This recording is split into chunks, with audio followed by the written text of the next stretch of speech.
Amanya gange namata Jajja nga nsinzidde mu kibuga bayita Bali ensi gye bayita Indonesia.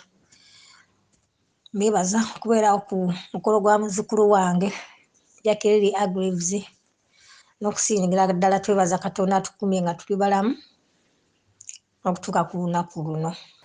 Queen omuwagizi wa NUP lwe mubeere bulungi, Mukama abakuume mutambule bulungi.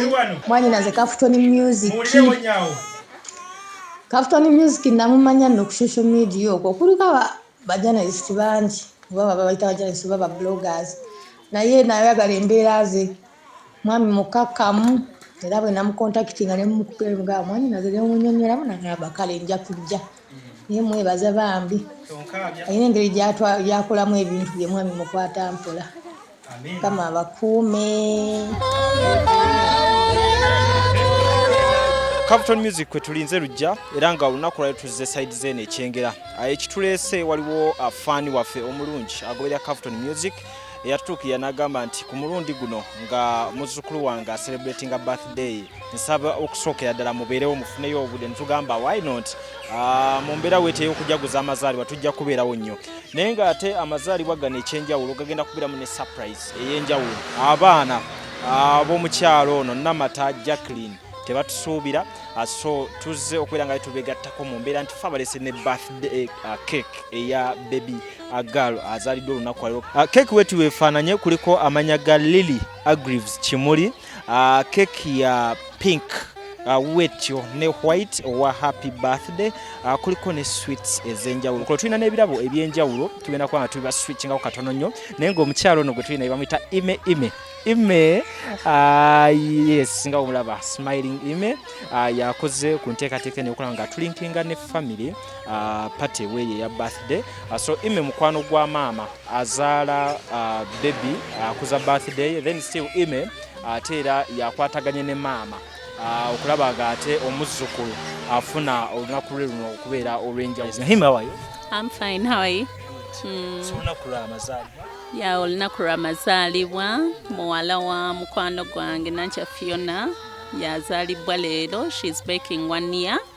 Naye tukwebaza nawe Kafton Music otubeererawo. You've never disappointed us from day one bwe twakwetaagira n'obeerawo paka kati. Era nsaba omwana Agreves Lily amazaalibwa amalungi. Nsaba ne mami gyali yonna ebulaaya yeebale nnyo byonna byategese era Mukama ayongere omuwa omukisa mu buli kimu kyakola. Ne baganda bange abafuuka baganda bange kati nabo mbaagaliza obuwanguzi tubeere nga tusigala tuli bumu nga bwe tubadde ebbanga lyonna Mukama atwongere omukisa. Tuyiseemuko katono ku surprise eno embeera gy'ogyetegekedde muna wano we tutuuse ntuka tusigadde kulumba bulumbi front. Amazima amatuufu surprise eno tebadde nnyangu paka kati mpulira nga tekinnatuuka waliwo tegunnaba kugira mpulira nga nfa wendi naye nga surprise eno tugitegese ne mukadde bintu bingi mukadde byayitamu munze okutuusa eri abaana be kubanga ndi muntu atereka ebyama so kyova olaba mpitamu nnyo naye surprise tebadde nyangu naye nebaza Mukama nti ekitono kye tusobodde okukola tugendagenda n'ekyo. Yes. Era ng'embeera mu bifaananyi eri be tulengera be baani wali kuko ewaka ebweru? Ebweru awo waliwo Derek mwamumiitingako, waliwo n'abagenyi abalala abatannaba kuyingira. Waliwo be tulaba beekubye ebifaananyi? Yes. Bebo abo bo bayite ba neighbors naye tebannayingira ndowooza bakyapozinzeeko mu bufaananyi. Yes. So yeye embeera eriwo generally lunaku lwa ssanyu mwenna tugenda ssannyuka buli kimu ekiri kyemmanyi.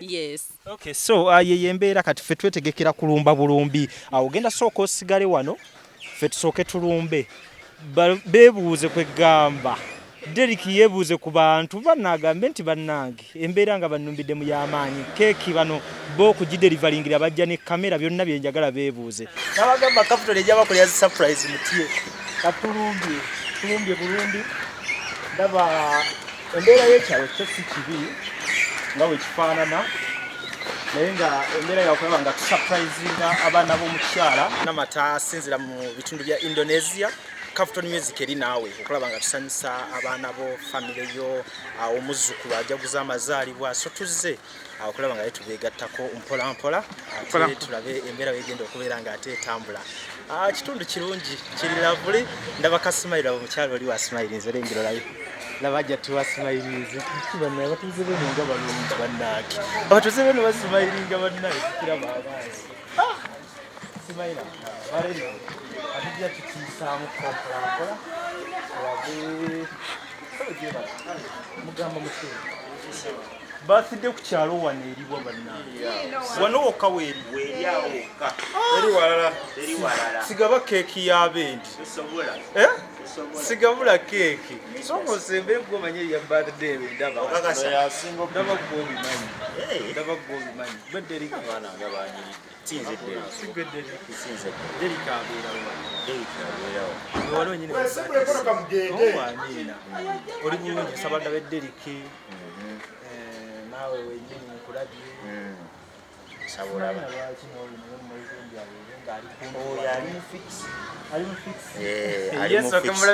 ali mu fix mulabe bulabe waliwo n'oyo osobola omulaba kuba munyirivu wuuyo sokoleke kullo sabombo amasikoso sagala gabula keeki y'abeedi zeno keeki banyandi ngireete wabadde naye saagala gigabula wakyama nasaasira Deriko yajja mala kujjayo ndagamuntu agendaga muntu kato yagala nkikolere nti njagala Derika asooka asembere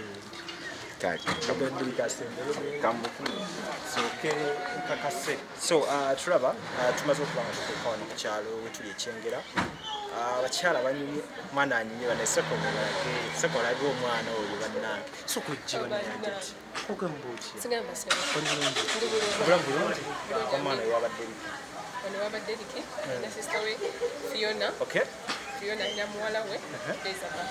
Oh, tukuza ya muzukulu. Yes. Aha, kadawo tutuse. Nze nasoma ne Fiona. She's my friend. She's my alumni. Yeah. Bulikimu. Kadawo tutuse bulungi twale mutwaze munda. Twale ebage Fiona naye tulabe. Ebintu abantu tulika twatuse. Tekyali kugamba nti keeki tugigabudde mu kkubo. Naye nga mwategese. Kale nkyebale. Bana keeki tetugigabudde. Keeki ya wano. Wano wenyini wetutuuse.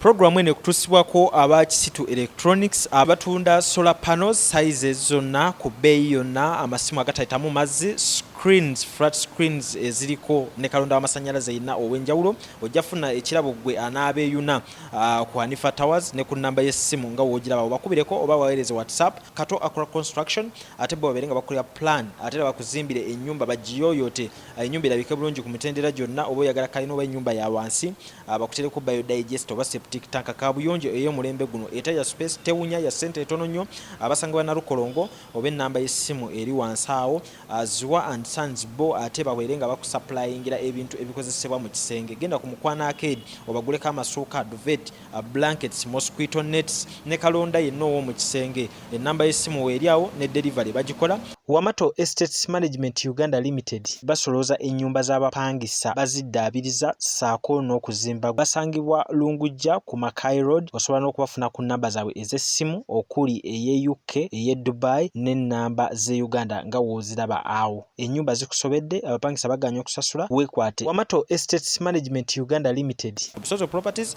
agula ebikozesebwa mu nnyumba mu restaurants gym saloon kalonda yenna asitabira nga akyali mu mbeera nnungi mu mulage mu kuba ekifaananyi mutwaleyo ku office zaabwe Kireka Kamuli Road ajja kuba nga akwamu ssente naawe ayagala okugula osobola okugweyuna n'abeera nga akuguza ebintu ebyo nga bikyali mu mbeera nnungi Honeypot Herbal Gentle Wash kabakyala kawonya akasu akabi oba akawowo akabi okusiibwa saako infection n'endwadde endala ezitawaanya abakyala kasangibwa ku Frinka Pharmacy ewandegeya gw'omusuubuzi naawe agula kamukamu osobola okuba nga okafuna ku supermarkets ez'enjawulo okwetoolola Uganda yonna Mariam Massa mukyala muyimbi mukyala muzadde ensonga z'abaana azitegeera nnyo ku YouTube Mariam for Children Facebook Mariam Music osobola okubeera nga ate ne music we omupya omunyumirwa bulungi nnyo sigenda kubuuza ndagamu obujulizi bwonna bulaze nti bwe tuli wabadde keeki yiyo waliwo yagitutise tubeere nga tutugireeta Fiona aliwa mami w'omwana ajja naye wano Fiona nga wajja olunaku mulusanze mutya njagala naye abe omujulizi nga tubakwasa keeki eno terubadde lwangu lubadde luzibuzibu naye nga mungu agereseza nti mutuukako mulutuuseeko enkuba tennatonya natonya era bwekyo tusaba lutusomose bulungi era olunaku lwongera okunyuma Omuzukulu ng'ajaguza amazaalibwa Baby Lily bubaka ki awo embeera ebadde etya mbeera era nga bw'ogimanyi tebadde nyangu nnyo naye ng'era tusobodde okumaniginga olowooza keeki eno evuddewa keeki evuddewa kojjaawo wange kojjaawo nga yaweereza kojja yani amanya Uncle Robert abeerawa abeera Nsangi gomanyi yatuwadde keeki Uncle Robert tukwebaza weebale nnyo okuba nti munnange Derek mu bantu balowoozaako amanyi nti era naye bwebafaako njagala ne mami Fiona asembere nani banaye abooluganda basembere tulabe mami Fiona keeki yino bagireese ya birthday girl tuzze nayo keeki etuuse mami Fiona tokaaba soko kakkane tetubawe ejjinja happy birthday Baby Lily eyo keeki gye bamuwadde olowooza ni atuwadde keeki eno mukwano gwo mulungi birungi abeerawo toka mami Fiona birungi kiki nga wotuuka ku birungi byakuwa kwegamba embeera yonna ekyankalana mami Fiona birungi akola ki akola maglasses abeerawa birungi abeera bwe bajja so gwosuubira yakoze keeki eno nagiweereza omwana biki biwenyumiza mukwano gwo birungi nga tumugjawo birungi mumanidde ebbanga ddene naye toyinza gamba nti lyeddene nnyo namulabira ku campus nga tukyasoma ne twebeerawo paka kati lwaki tasobodde kubeera ku mukolo guno kiki waali wano twogereko naye oba just ndowooza ali late naye abadde supposed to be here birungi yakubiddeko today nako mukwogerako naye yesterday but one so omusuubira okubeerawo ali just late okay so kati bikyuseemuko Uncle Robert ne mukwano gwe birungi kale kwegamba Uncle Robert yanajja yabadde atusuubiza okujja naye jjamu alabika amukutte ndowooza jjamu kale ngenda sooka mbasabe tupressinge keeki wonna weenaagenda ekirungi etuuse mu kifo kituufu tulindirire tulabe Uncle Robert yatuwadde keeki oba mukwano gwaffe birungi yagituwadde tugenda kuba nga tutuukawo awo maaso awo naye nga tuli basanyufu okuba twegasse ku birthday ya Lily Agrives Kimuli okay so mumbeera wetyo muzikiriza tubeere nga tubawa ku bifaananyi ebyenjawulo ebigenda mu maaso wano ku ntegeka y'omukolo nga yegufaanana ate paka tunatuuka wali kuba tujja kufuna n'obubaka bw'oyo atuwadde keeki eno okulaba nga tugituusa wano tuli ku kavuto nze lujja okulaba nga tubuutikira ensi yonna n'emirimu gyaffe gino abantu gye bakkiririzaamu entakira waliwo ali ku geeti awo maama w'abaana bw'olengerawo katosobola otegeera ani ali awo birungi ye birungi goganje abanaye twanirize birungi sembera birungi okabiza maama w'omwana bambi birungi uyo birungi uyo atuuse birungi ndaba kyokoze maama w'omwana mama w'omwana omuweereza keeki mama w'omwana omuwadde keeki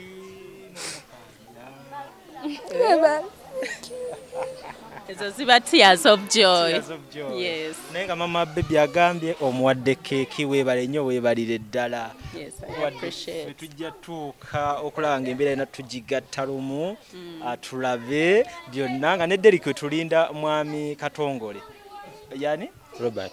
Uncle Robert tulaba naye anaaba atwegaseko kirungi birunjoze kati naawe funa position yo n'atuula ffe nga bwe tugattagatta embeera yonna birungi ayogeddwako y'ono mukwano gwa maama w'omwana mukwano gwe ennyo amukabiza amaziga gwagambye nti yamwadde keeki gye tuleese ekirungi nti twali twakamala okugibakwasa n'ebirungi n'atuuka kyekirungi kakati awo we tukyali so tulindiridde okulaba nga byonna bitambula ate ffe paka bwe tunaatuuka ku nsonga wali birungi tukwaniriza ku birthday kale captain nange nsanyusa obbalaba it's a surprise obasanga wano bannange nsanyusa nnyo so bifaananyi bikyali birungi nnyo Derek mugira mukwasaganya ne maama w'omwana ffe weetuli nnyo naffe okujaguza nammwe baby Lily Jacqueline y'omuto gwe mulaba wano ye yatandise okunyumirwa keeki ye naye nga bwe twasembedde mikwano gyange twatuuse mu mbeera ya surprise njagala okubeeyanjulira bannyabo ne bassebo nze bampita lujja nyina omukutu ku YouTube baguyita Captain Music eno abantu abali e Bulaaya eyo bajagala nnyo n'abali mu Uganda wano yembeera lwaki tuzze tucelebrating nammwe birthday eno era njagala okubategeeza nti we natuukidde embeera yabadde ya surprise eya keeki gye nazze nayo era nga paka kati abagole b'olunaku tebannamanya ani yabawadde keeki eno era nga njagala okwongera okuwaayo maama azaala baby Lily omukisa omulala nga mwenna muwulira ng'era mwenna mulaba atubuulire eyamuwadde keeki ayagala kyusaamu oba tusigadde wali then maaso awongera kubanga ne Derek muwa omukisa ayongere okubategeeza ye ani gwe yasuubidde awe twayogeddemu eyamuwadde oba eyaleese keeki eno okulaba nti nayo agenda kubanga ate esalibwa ntandike ne maama Lily maama Nakimuli kiri kitya kati saawa eno kitambula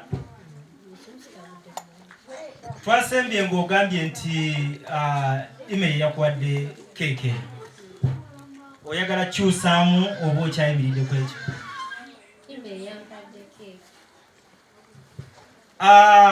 abalungi abali ku mukolo guno ima ayogerwako y'omukyalo ono yimirira nnyabo yoyo omukyala ayogerwako okuba nti ye yatutise keeki eno okubeera nga tugireeta mu kifo kino yamwenyumiriza mu mukwano gwo nnyo akubeereddewo nnyo tukyayimiridde ku Uncle Robert oba tukyuseemuko Uncle Robert yatwadde keeki we batugambye ime katononye DJ we batugambye ime ye yazze ku mukolo Uncle Robert atuuse naye ng'okkiriza nti yatwadde keeki kale olw'embeera eyo gye tuliko banyawa ne bassebo nsaba ekyeyatuwadde keeki tukiggyirewo ddala nga tetunnagisala nsaba tusooke wa DJ sebo tusooke wa DJ nsaba akatono nnyo osooka otusampalinga mu katono ku ddoboozi kubanga yatuwadde keeki asoose n'ayagala ayite mu ddoboozi katono nnyo nze kyenjagala just njagala okoneko obukonyi ku ddoboozi nti pa konako komaawo Derika ani oyo eddoboozi eyo lifaananyirimu ya mukadde waffe bakadde baffe tubana bangi senga maama jajja mukadde waffe ki maama atuzaalira ddala maama ayogera wakyo kweri kambuuze Fiona yemirya Fiona tokaaba Fiona twateeseza tokaaba Fiona situka mukatono kale sigala ng'otudde Fiona njagala ombuulire kwegamba eddoboozi olitegedde Diani Jajja mugagga yaliwa nga tebamuŋŋambye oyo bannange wali amanyi Jajja mugagga wanje kubali eyo wali amanyi Jajja mugagga tolaba nti Jajja mugagga Derek Jajja mugagga yange Jajja Lili malayo eddoboozi eryo balamusizaako mwenna amannya gange namata Jajja nga nsinzidde mu kibuga bayita Bali nsi gye bayita Indonesia. Mbebaza kubeerawo ku mukolo gwa muzukulu wange Jajja Agreeves n'okusingira ddala twebaza Katonda atukumye nga tuli balamu okutuuka ku lunaku luno. Ebigambo ebiddako tubiwulire nnyo. Neebaza omukyala gwe bayita Mama Gilbert, mukyala wa Robert mukulu. Neebaza mukyala Roni. Neebaza baganda bange Nasika Juliet okusinzira Germany. Neebaza Nabagulani Florence. Neebaza mwami Luswata Robert. Neebaza mwami Nkwaya Robert. Neebaza mwami Gembe Ronald okusinzira Dubai. Neebaza mwami Lawrence. Neebaza mwami Donesi.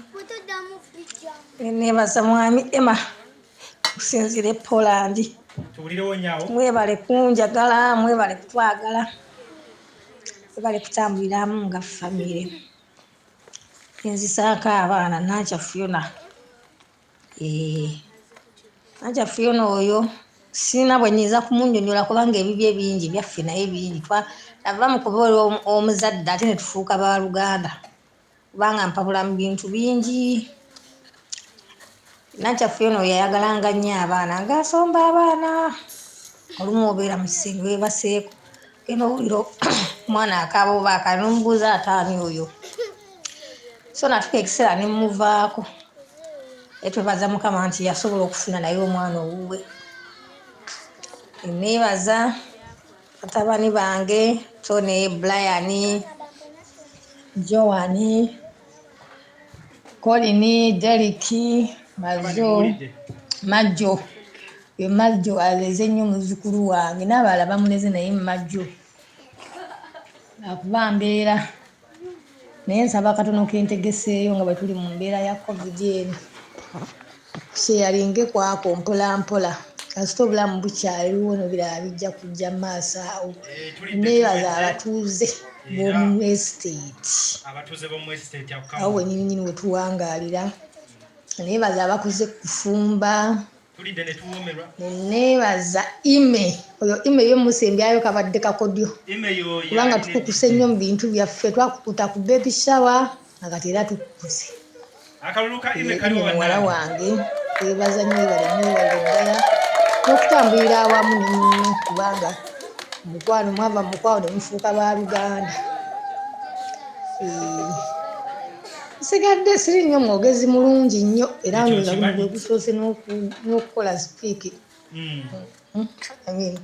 Okwogerako bwe batyo. Sigale nabata Jackie nsinzidde Bali Indonesia. NUP Queen omuwagizi wa NUP lukulwe mubeere bulungi Mukama abakuume mutambule bulungi. Yagala tukiralina akatini ke tusobodde okufunawo. N'ebirala bijja kujja. Bade neerabidde mwannyinaze musembyayo naye ate mwannyinaze Kafton Music. Kafton Music namumanya nno ku social media okwo kuliko bajournalist bangi oba babayita bajournalist oba bloggers. Naye nayagala embeera ze mwami mukakkamu era bwe namukontakitinga ne mukubera mwannyinaze ne munnyonnyolamu nagamba kale nja kujja. Naye mwebaza bambi. Ayina engeri gyakolamu ebintu bye mwami mukwata mpola. Mukama abakuume gyawuliziganya.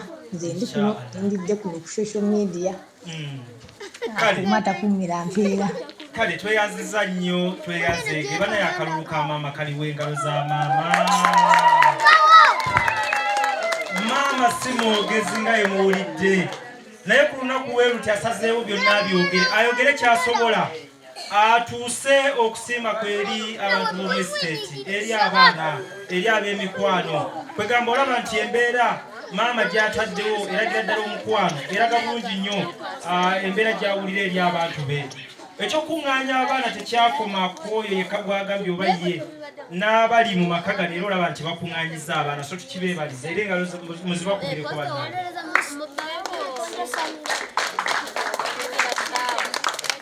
Njagala okwebaza mikwano gya Derek. Mwebale kubeera nga ate olunaku lwa Derek muluwadde ekitiibwa abavubuka beebuzaabuza Derek eyo.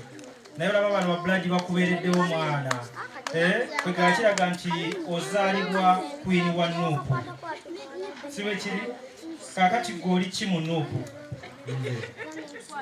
Vice President ate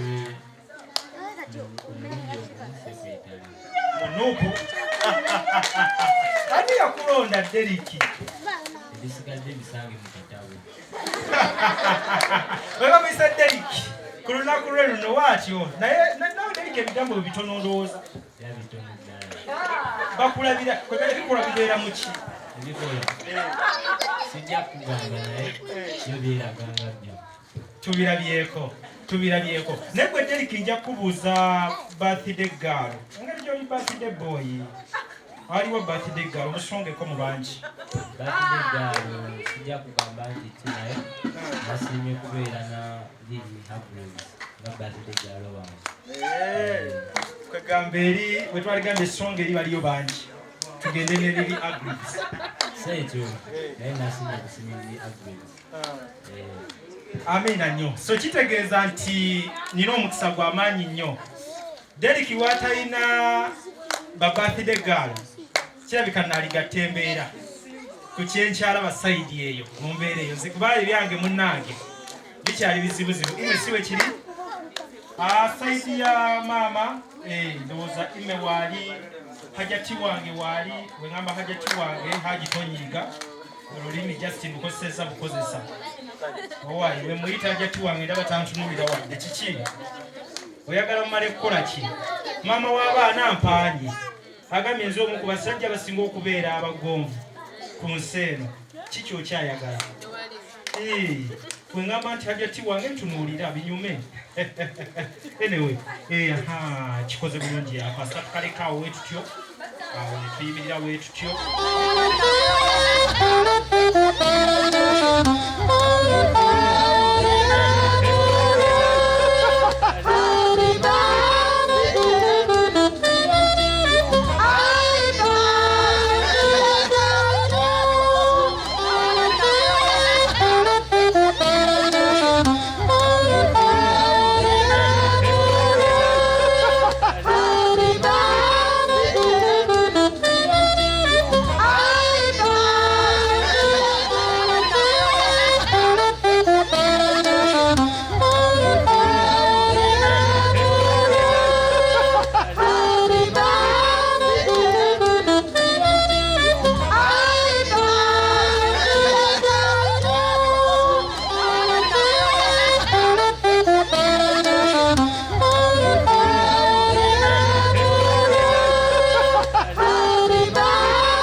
tulisivinga ebirabo bya maama kino kyebayita maama eri abaana omukyalo ono njagala okumwebaza nze ng'omuntu wano naffe twegomba kuba teweziti naye munnange oluusi tebibeera byangu nnyo bibeeramu okusomoza naye wavayo n'agamba nti kankikolera abaana bange yonna gyali olaba nti kiba kya muwendo nnyo so maama yonna gy'osinziira mu nsi z'ebulaayi eyo Katonda akukwatireko oli wamu n'abaana bali wamu naawe so nsaba twanirize ebirabo kati okuva eri emikwano okuva eri ab'eŋŋanda ab'enjawulo okuva eri abo bonna abaagaliza Deriki ne bebi omutoliri n'abaagaliza famire eno abaagaliza ennyumba eno mwenna tusaba akaseera kano buli alina kyeyaleese nga kyabwe ku mukolo guno kireete kati asooka okwebaza mwenna abatutte obuvunaanyizibwa nemuwayo n'obudde bwammwe ne mujja ne musobola okubeerawo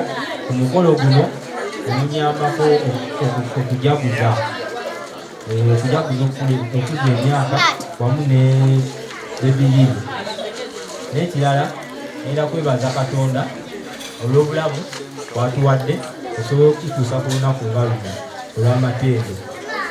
Nebaze ne bazadde baffe taata waffe ne maama waffe bonna babaddewo mu mbeera ennungi batwagadde ne batukuziza bulungi.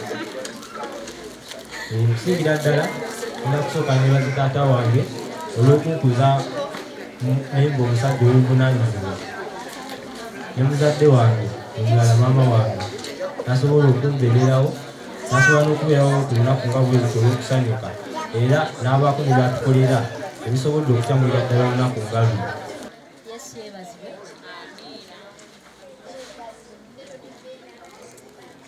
Wangambe togenda kaaba tokaaba mama kisaba ogume agambe tokaaba anti bisanyu yesanyu ale yesanyu ly'okaaba nalyo happiness of cry tears of joy.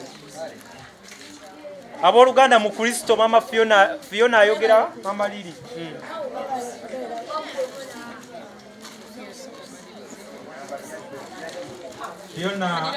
Fiona kasooke tumwemukko obudde asooka amalusanyuka bangambye nti amaziga liba ssanyu akati ye fifiika tumuleke asooka amalusanyukira ddala omuzungu manyi baziyita ezo n'omuzungu naye agamba nti nyo liba ssanyu kati eri ewaffe e Masaka eyo batandika okugamba nti ate bannaayo abadde atyono balene kitegeerekeka. Fiona indeed alaba essanyu nga abantu just mwekka abali wano mumala okukola kino Fiona kyatuuseeko oba essanyu gyawulira.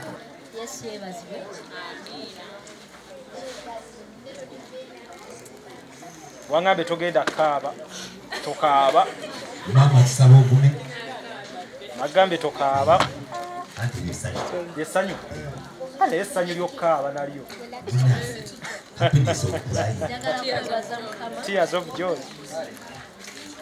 Abooluganda mu Kristo mama Fiona ayogera mama Lili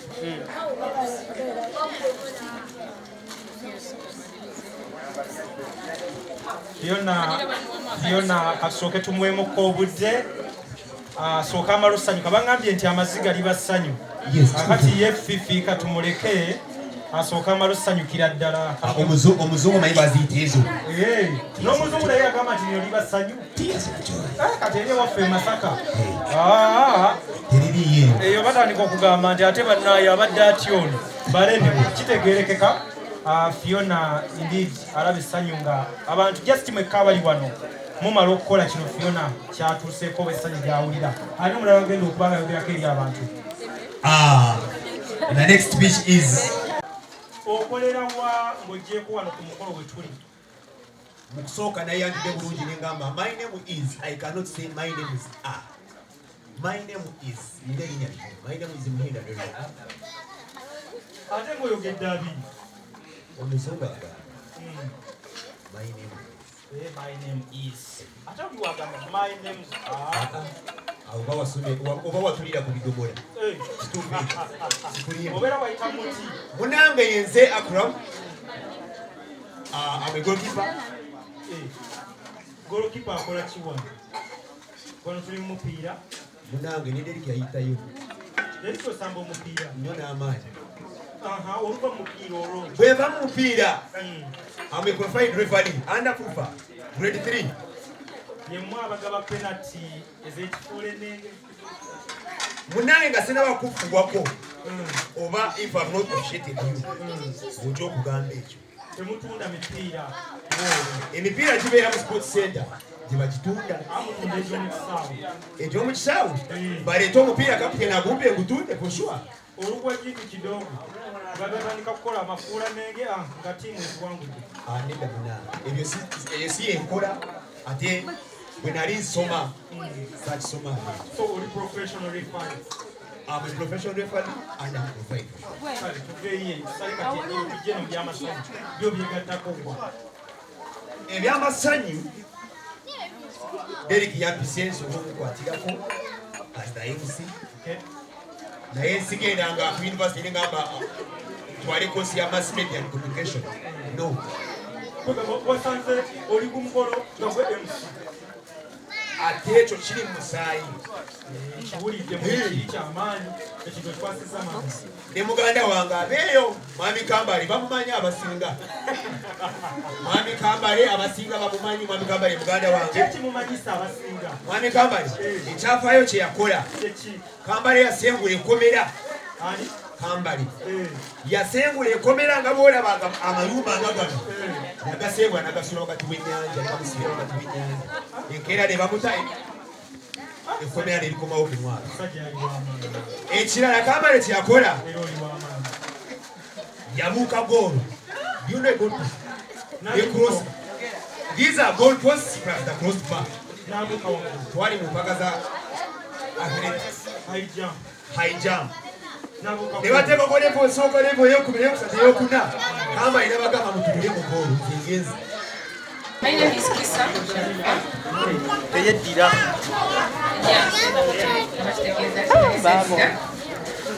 Fiona, I'm here because of Fiona. Me, Fiona, and Imi. We are very good friends. We met at campus, and we are graduates of 2017. We are proud of that. So we are very landed ladies, I can say. So don't find me out there and be like, like a land woman, because I am. First and foremost, I'd like to say happy birthday to Derek and Lily. I and the rest of us, we pray that the Almighty protect you, guide you in all your journeys. As for Lily, may the good Lord raise you into a wonderful woman. May you pursue my grandchildren. I don't have much to say. A lot of it has been said by Imi, but we are thankful to the Lord that we are here for Lily and Derek. I thank everyone who has come. Those friends that we know and we do not know.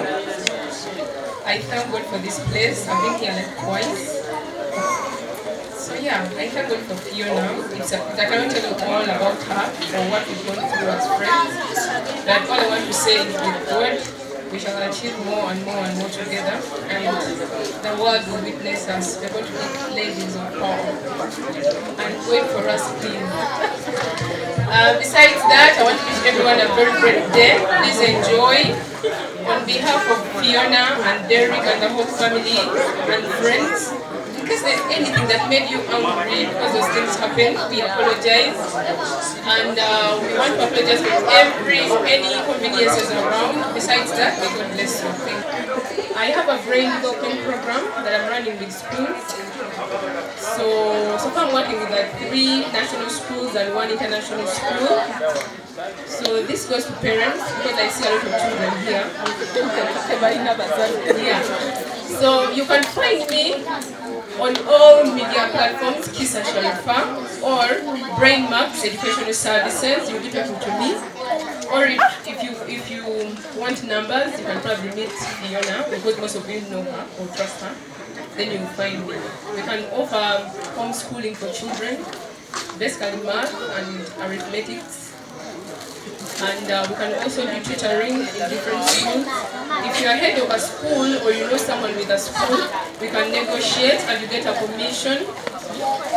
Yeah, so you can find us at Brain Max Educational Services, or Kisa Sharifa on all platforms. Thank you.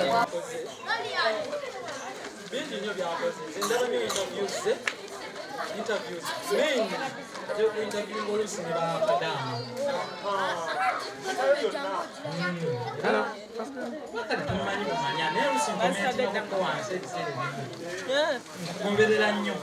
so njagala oyongere okukubira abannayuganda ekifaananyi ku onyikize ekintu oba omugaso gwa biodigest eno ddala omunnayuganda ali yayongera omumanya engeri gyemuyambamu. Kakati biodigester eyina emigaso mingi nnyo okusinziira ku erigundi yaffe enkadde.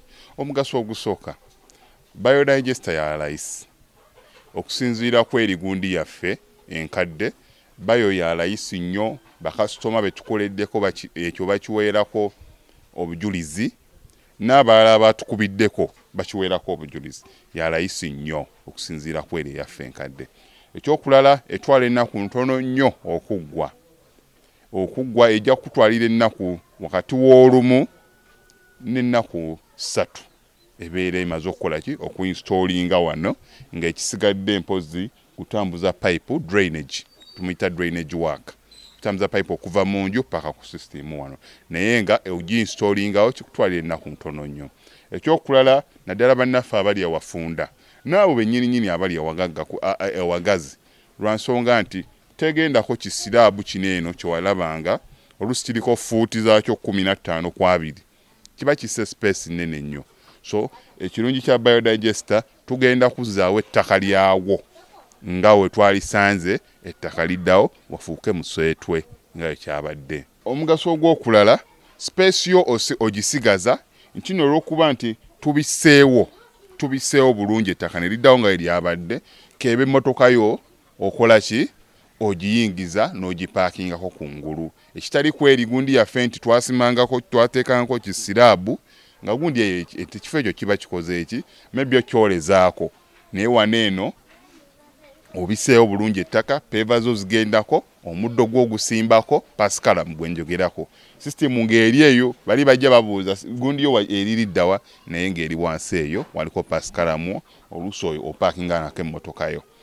Ekyokunuunwamu ekyo okunuunwamu tenuunwamu tukiyita no emptying tetunuunamu mu biodigester pozi nga twagambyeko just mayinja geetaaga service eyo mudda oluusi nga nawafadda n'abaana be balikola ki be baliga service nga amayinja naye nga yo tenuunwamu nga olaba gundi yaffe eri enkadde nti n'emyaka giba 2 3 ojja kujja okole ki onuunemu.